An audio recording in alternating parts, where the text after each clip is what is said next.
असल में ये पहाड़ों के बीच के वो महत्वपूर्ण रास्ते हैं जिन्होंने सदियों से व्यापार और संस्कृति को दिशा दी है। और सेनाओं को भी। हाँ, सेनाओं को भी। इस चर्चा के माध्यम से सिर्फ तथ्यों को दोहराया नहीं जाएगा, बल्कि उन स्थानों की भौगोलिक पृष्ठभूमि को भी समझा जाएगा। जब सुनने वाले इस मानसिक सफर को अपने दिमाग में विजुअलाइज करेंगे तो हर दर्रे की सटीक लोकेशन खुद ब खुद याद आ जाएगी। तो शुरुआत बिल्कुल बुनियादी सवाल से करते हैं।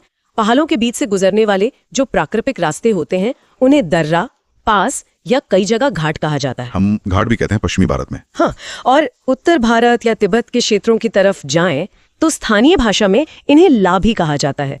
एले, ला, जैसे मानाला, नीतिला। तो ला का मतलब ही दर्रा है। बिल्कुल।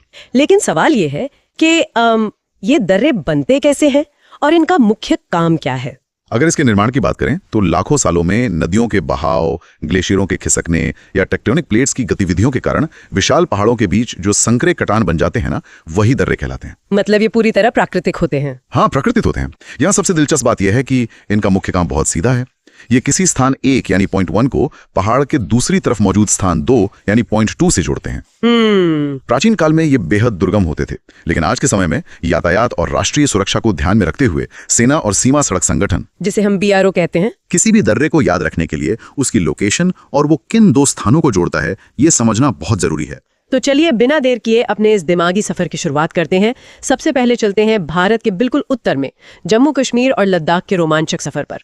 सुनने वालों को अपने दिमाग में एक नक्शा बनाना है जो दक्षिण से शुरू होकर उत्तर की ओर जाता है, एक वर्टिकल लाइन की तरह। हाँ, एकदम वर्टिकल।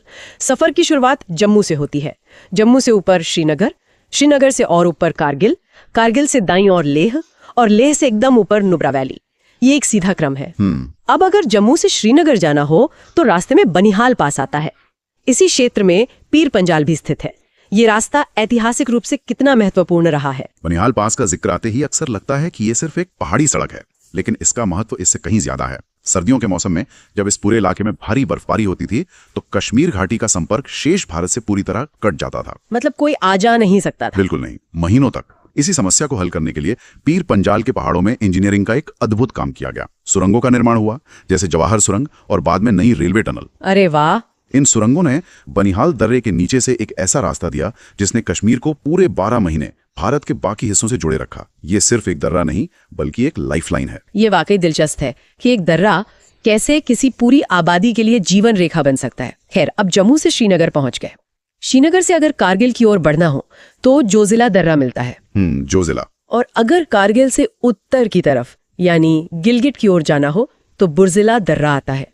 अब नाम सुनने में थोड़े मिलते जुलते हैं ना, जोजिला और बुर्जिला। कहीं इनमें कंफ्यूजन ना हो जाए। कंफ्यूजन से बचने का सबसे अच्छा तरीका इसे नक्शे पर एक वाई आकार के जंक्शन की तरह देखना है। अंग्रेजी अक्षर वाई की तरह। अच्छा, वाई जंक्शन। हाँ, कारगिल बिल्कुल बीच में है। अगर श्रीनगर से शुरुआत की जाए तो जोजिला पार करके कारगिल पहुंचेंगे। अब कारगिल से एक दिशा चुननी होती है। अगर सीधे उत्तर की ओर गिलगिट बाल्टिस्तान की तरफ जाना हो तो बुर्जिला दर्रा पार करना होगा। समझ गई। ऐतिहासिक रूप से बुर्जिला मध्य एशिया के व्यापारिक मार्ग का एक महत्वपूर्ण हिस्सा रहा है।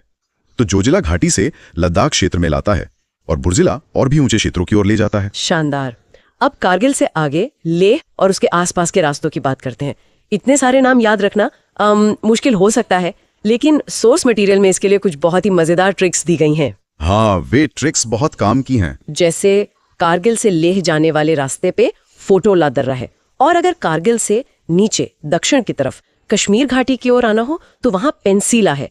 अंत में लेह से और ऊपर उत्तर में नुब्रा वैली की तरफ जाने पर खारदुंगला दर्रा आता है। ये नाम तो हैं, लेकिन इन्हें याद कैसे रखा जाए? यहीं पर निमोनिक्स या कहें कि ट्रिक्स का जादू काम आता है। जब हम किसी अमूर्त नाम को किसी विजुअल के साथ जोड़ देते हैं तो वो पक्का याद हो जाता है। उदाहरण के लिए कारगिल से लेह का रास्ता दुनिया के सबसे खूबसूरत रास्तों में से एक है। बिल्कुल। कोई भी वहां बिना तस्वीर लिए नहीं रह सकता। तो दिमाग में एक आवाज आनी चाहिए, फोटोला, यानी फोटो तो खींचनी पड़ेगी भाई। इससे फोटोला तुरंत याद आ जाएगा। ये तो बहुत ही फनी और असरदार है, फोटोला, है ना? इसी तरह अगर कारगिल से नीचे की तरफ नक्शे पर आना है तो ऐसा सोचना है कि नीचे आने के लिए पेंसिल से एक लाइन खींचनी पड़ेगी।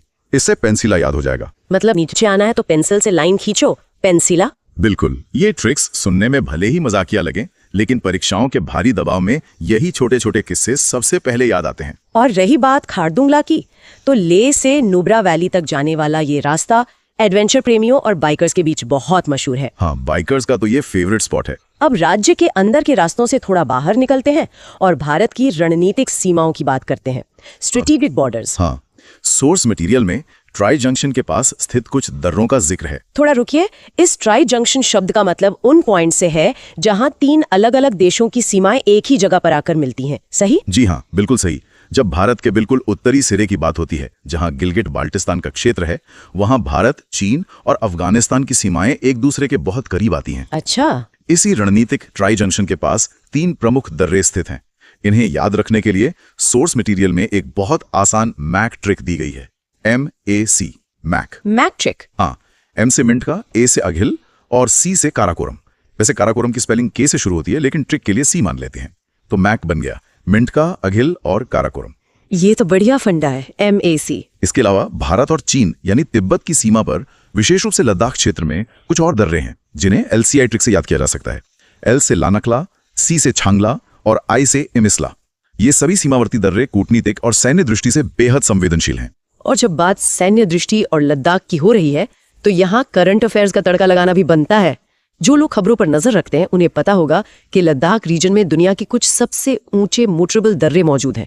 मोटरेबल यानी वो रास्ते जहाँ वाहन चलाए जा सकते हैं। बिल्कुल। हाल ही में उमलिंगला और मिगला का बहुत जिक्र रहा है। उमलीला के बारे में सुनकर तो ऐसा लगता है कि अगर किसी को अपनी बाइक ट्रिप का अल्टीमेट शो ऑफ करना हो तो उसे वहीं जाना चाहिए। लेकिन वहाँ 19,000 फीट से ज़्यादा की ऊंचाई पर ऑक्सीजन की इतनी कमी होती है कि बाइक के इंजन और इंसान के फेफड़े दोनों के सांस फूल जाती होगी। यह तुलना बहुत सटीक है। वहाँ सांस लेना वाकई किसी चुनौती से कम नहीं है। उमलिंगला और मिंगला केवल पहाड़ी रास्ते नहीं है, ये सीमा सड़क संगठन की इंजीनियरिंग का एक बहुत बड़ा चमत्कार है। इतनी ऊंचाई पर सड़क बनाना आसान नहीं होगा। बिल्कुल अकल्पनीय काम है।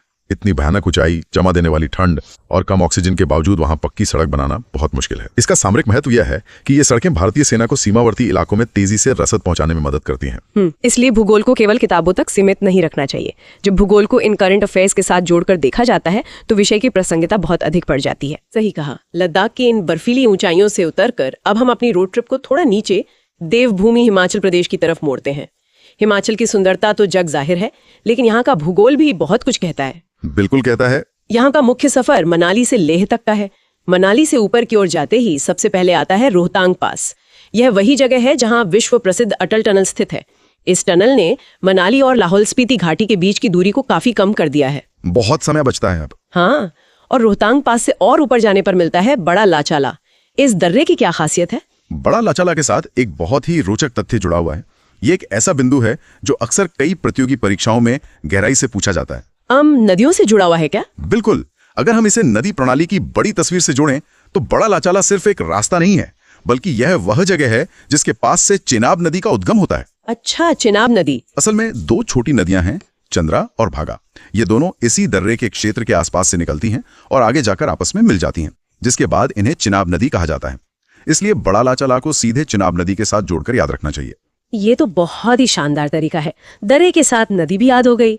अब मनाली लेह राजमार्ग से थोड़ा हटकर अगर लाहौल स्पीति घाटी के गहरे और ठंडे रेगिस्तान की ओर मुड़ जाएं तो रास्ते में कुंजुम पास आता है जो लाहौल और स्पीति को जोड़ता है। कुंजुम पास। इसके बाद हिमाचल प्रदेश का एक और बहुत ही अहम दर्रा है जो बिल्कुल तिब्बत सीमा पर स्थित है, शिपकीला। सोर्स मटेरियल में इसे याद रखने की एक बहुत ही कमाल की विजुअल ट्रिक दी गई है। जी हाँ, और वो ट्रिक है शिप यानी पानी के जहाज की कल्पना करना।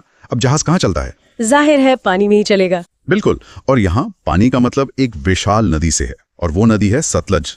सतलज नदी तिब्बत में कैलाश मानसरोवर के पास से निकलती है और भारत में बिल्कुल इसी शिपकीला दर्रे के पास से प्रवेश करती है। क्या बात है। ये एक बहुत ही प्रभावशाली विजुअलाइजेशन है। जब भी दिमाग में शिपकीला शब्द आए तो एक बहती हुई विशाल सतलज नदी और उसमें तैरते एक जहाज की तस्वीर उभरनी चाहिए। शिप से शिपकीला। हाँ, इस तरह से हिमाचल प्रदेश के 4 मुख्य दर्रे पूरी तरह से व्यवस्थित हो जाते हैं। रोहतांग पास जहां अटल टनल है, बड़ा लाचाला जहां से चिनाब निकलती है, कुंजुम पास जो लाहौल स्पीति की तरफ जाता है, और अंत में शिपकीला जहां से सतलज नदी भारत में आती है। एकदम परफेक्ट मेंटल स्लाइड बन गई है। तो अब इस दिमागी सफर को हिमाचल से निकालकर पूर्व की ओर उत्तराखंड की तरफ ले चलते हैं। उत्तराखंड में स्थित दर्रों के नाम एक खास लय में याद किए जा सकते हैं। माना, नीति, लिम्पियाधुरा और लिपुलेख। एक कविता की तरह लगते हैं ये नाम, माना, नीति, लिम्पियाधुरा, लिपुलेख। हाँ, इनमें से लिम्पियाधुरा और लिपुलेख कुछ समय पहले खबरों और अंतर्राष्ट्रीय चर्चाओं में काफी रहे थे। क्या इसका कारण सीमा विवाद था? जी बिल्कुल। लिम्पियाधुरा, लिपुलेख और कालापानी का क्षेत्र सामरिक और कूटनीतिक दृष्टिकोण से बहुत संवेदनशील है। ये वो इलाका है जहां भारत, नेपाल और चीन की सीमाएं एक दूसरे के बहुत करीब हैं। यह एक ट्राई जंक्शन जैसा ही है। हाँ, कुछ समय पहले नेपाल ने एक नया राजनीतिक नक्शा जारी किया था जिसमें इन क्षेत्रों को अपना हिस्सा बताया गया था, जिसके बाद ये पूरा क्षेत्र एक भू राजनीतिक हॉटस्पॉट बन गया था। वैसे लिपुलेख दर्रा ऐतिहासिक रूप से कैलाश मानसरोवर यात्रा के लिए भी एक बहुत ही महत्वपूर्ण मार्ग रहा है। हाँ, कैलाश यात्रा के लिए ये बहुत प्रसिद्ध है। तो जब इन दर्रों को याद किया जाता है तो वो केवल नक्शे पर बिंदु नहीं होते, बल्कि वो अंतर्राष्ट्रीय संबंधों को भी दर्शाते हैं। हम यहाँ किसी भी राजनीतिक पक्ष का समर्थन नहीं कर रहे हैं, बस जो सोर्स मटेरियल और खबरों में है वो ही बता रहे हैं। बिल्कुल, हमारा काम सिर्फ तथ्यों को समझना है। खैर, उत्तराखंड के बाद अब सीधे उत्तर पूर्व के खूबसूरत राज्यों का रुख करते हैं, नॉर्थ ईस्ट। सबसे पहले बात सिक्किम की। सिक्किम बहुत ही अहम राज्य है। हाँ, सिक्किम एक छोटा लेकिन बेहद महत्वपूर्ण राज्य है जो 3 तरफ से अंतर्राष्ट्रीय सीमाओं से घिरा है। यहाँ 3 महत्वपूर्ण दर्रे हैं, जेलेपला, नाथुला और नाकुला। इन नामों को याद रखने के लिए सोर्स मटेरियल में एक ट्रिक दी गई है, जीप की सवारी। जीप वाली ट्रिक। हाँ, अगर सिक्किम से भूटान की तरफ जाना हो तो कल्पना की जा सकती है कि एक जीप में बैठकर पहाड़ी सफर किया जा रहा है। जीप शब्द से जेलेपला तुरंत याद आ जाएगा। इसके अलावा नाथुला का नाम बहुत प्रसिद्ध है। क्या इसका संबंध सिल्क रूट से है? नाथुला का ऐतिहासिक महत्व बहुत ज्यादा है। प्राचीन काल में ये पुराने सिल्क रूट यानी रेशम मार्ग की एक अहम शाखा हुआ करता था। अच्छा, ये बंद कर दिया गया था। फिर इसे दोबारा कब खोला गया? साल 2006 में इसे द्विपक्षीय व्यापार के लिए फिर से खोला गया। आज भी नाथुला भारत और चीन के बीच उन चुनिंदा सीमा बिंदुओं में से एक है जहां से व्यापार होता है और दोनों देशों की सेनाएं बिल्कुल आमने सामने खड़ी होती हैं। तो नाथुला सिर्फ एक भौगोलिक स्थान नहीं बल्कि इतिहास का एक जीता जागता पुल है। इतिहास के इस पन्ने से आगे बढ़ते हुए अब अरुणाचल प्रदेश के घने जंगलों और ऊंचे पहाड़ों का भूगोल सामने आता है। अरुणाचल प्रदेश प्राकृतिक रूप से जितना सुंदर है, सामरिक दृष्टि से उतना ही महत्वपूर्ण भी है। बिल्कुल, यहाँ तवांग वैली की ओर जाने वाले रास्ते का जिक्र आता है। तवांग, जिसे अक्सर 100 झीलों का क्षेत्र भी कहा जाता है, अपनी खूबसूरती के लिए मशहूर है। इस तवांग जाने वाले रास्ते पर 3 प्रमुख दर्रे हैं और इनके नाम इतने मिलते जुलते हैं कि कोई भी कंफ्यूज हो जाए। बॉम्डेला, सेला और बुमला। हाँ, नाम काफी समान है। सोर्स मटेरियल में इन्हें याद रखने की एक ट्रिक है, बूम बम सेला। लेकिन इनका सही क्रम कैसे याद रखा जाए, पश्चिम से पूर्व की ओर? इसके लिए एक बहुत ही तार्किक और आसान तरीका अपनाया जा सकता है। अगर अंग्रेजी वर्णमाला यानी अल्फाबेट्स को देखा जाए, ABCD, हाँ, तो ओ अक्षर यू से पहले आता है। इसलिए पश्चिम से पूर्व की ओर जाते समय सबसे पहले बॉम्डेला आएगा, BOM। अच्छा, बॉम्डेला पहले। उसके बाद रास्ते के बीच में सेला पास आता है, जो आजकल नवनिर्मित सेला टनल की वजह से भी बहुत मशहूर है। और सबसे अंत में बिल्कुल सीमा के पास बुमला दर्रा स्थित है, BUM।